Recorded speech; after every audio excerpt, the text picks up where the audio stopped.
Evangelio de nuestro Señor Jesucristo según San Mateo. Jesús tomó a Pedro y a Santiago y a su hermano Juan y los llevó aparte a un monte elevado. Allí se transfiguró en presencia de ellos, su rostro resplandecía como el sol, y sus vestiduras se pusieron blancas como la luz. De pronto se les aparecieron Moisés y Elías hablando con Jesús. Pedro dijo a Jesús: Señor, qué bien estamos aquí. Si quieres levantaré aquí mismo 3 carpas, una para ti, otra para Moisés y otra para Elías. Todavía estaba hablando cuando una nube luminosa los cubrió con su sombra, y se oyó una voz que decía desde la nube: Este es mi Hijo muy querido, en que tengo mi predilección, escúchenlo. Al oír esto, los discípulos cayeron con el rostro en tierra, llenos de temor. Jesús se acercó a ellos y tocándoles les dijo: Levántense, no tengan miedo. Cuando alzaron los ojos, no vieron a nadie más que a Jesús solo. Mientras bajaban del monte, Jesús les ordenó: No hablen a nadie de esta visión hasta que el Hijo del Hombre resucite de entre los muertos.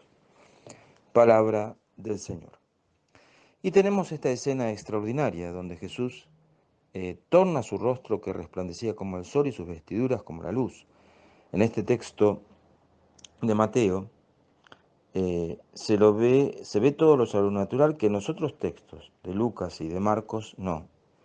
Dice, el rostro era como el sol, las vestiduras como la luz. En otro lugar dice, las vestiduras blanqueadas como nadie los hubiera blanqueado. Pero los pastorcitos de Fátima, por ejemplo, cuando describen a la Virgen, Lucía, Jacinta y Francisco, dicen que resplandecía y que ofuscaba y que su rostro no se podía ver por el resplandor. ¿Mm? Jesús en este monte saca ese velo humano y descubre el resplandor de su divinidad. Vemos como Pedro, Santiago y Juan se quedan extasiados. Es un anticipo del cielo y la gloria. Y quieren quedarse, hagamos 3 carpas. No quieren volver a la realidad, no quieren bajar de ese monte. Y fíjense que tiene un sentido. Jesús había anunciado hacía poquito, hacía unos días, su pasión. Había dicho también que Pedro era piedra de la iglesia, pero también le había dicho, cuando Pedro lo quiere, le trata de convencer de no seguir la cruz, le dice: apártate de mí, Satanás, ¿no? Jesús debe pasar por esa cruz terrible, aplastante, que lo destruye y lo pulveriza hasta la última gota de sangre y de aliento, pero nos enseña que en esa cruz se va a la resurrección, a la gloria. Por eso lleva a los que lo van a ver en el peor momento, ¿sí? Donde lo ven en Getsemaní, pasan con ese pavor, con ese miedo absoluto, terror, sudando sangre. Ellos tienen que ver la gloria para sobrevivir a ese momento e interpretar después. Y esto es corroborado porque están Moisés y Elías, la ley y los profetas, los más importantes en cuanto a la ley y los profetas, y en la voz del Padre: este es mi Hijo amado, como dice en el bautismo, pero añade, escúchenlo. Es decir, no se golpeó la cabeza, no se insoló, no está pasando por un mal momento, no, no, no. Debe pasar por la cruz para llegar a la resurrección. San Pablo, como dijimos siempre, la doctrina de la cruz es una fuerza divina para aquellos que se salvan. Y San León Magno dice que la cruz es fuente de toda bendición y origen de toda gracia, ¿no?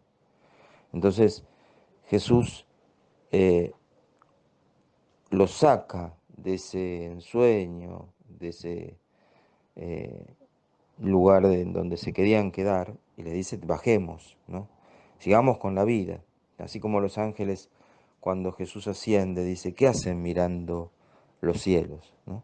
Entonces acá hay muchas cosas que se sacan, que uno debe contemplar esa luz, esa gloria, de alguna manera en nuestra tomar y meditar esa palabra de Dios que nos enseña caminos, en donde podemos dialogar con el Señor, con María, con el Espíritu Santo, y ver qué caminos, qué cosas tomar, pero por otro lado, que me llama a ese cielo, donde, bueno, en algunos momentos uno donde lo tiene en el corazón y en algunos momentos de alguna manera contempla esa realidad para saber que ese es el fin, para sobrellevar una cantidad de cosas, ¿no?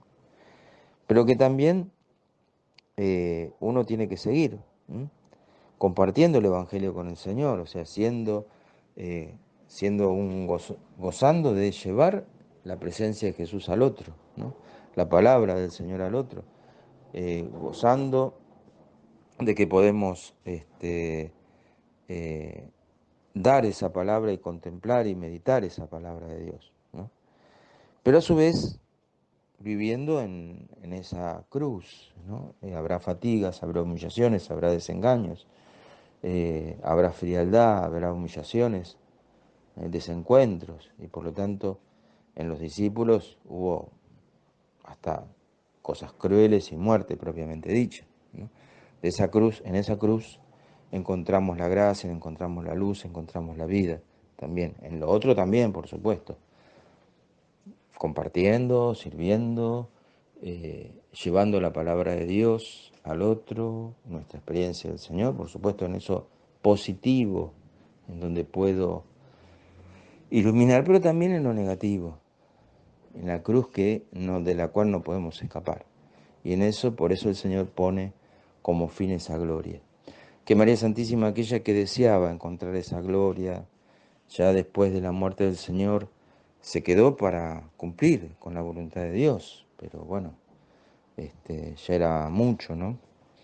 Necesitaba y bueno, fue asunta al cielo, y es la única en el cuerpo y alma que está con Jesús en el cielo, que interceda ante el Señor para que nos dé la gracia de poder eh, saber que esto tiene un sentido de contemplación, un sentido de fin. Sabemos que vamos a estar llenos de esa gloria y eso nos ayuda a sobrellevar una cantidad de cosas. Pero sabemos que tenemos que pasar por la cruz. Sabemos que podemos gozar de muchas cosas con Jesús en el camino, en su camino. Pero sabemos que tenemos que pasar por esa cruz y esa cruz nos santifica, nos purifica, nos llena de gracia, ¿no? Bueno, todo esto está metido en esta meditación, que la cual eh, podemos, debemos ir haciendo carne en nuestra vida. Y que les doy la bendición en el nombre del Padre, del Hijo y del Espíritu Santo, sobre ustedes y sobre sus familias.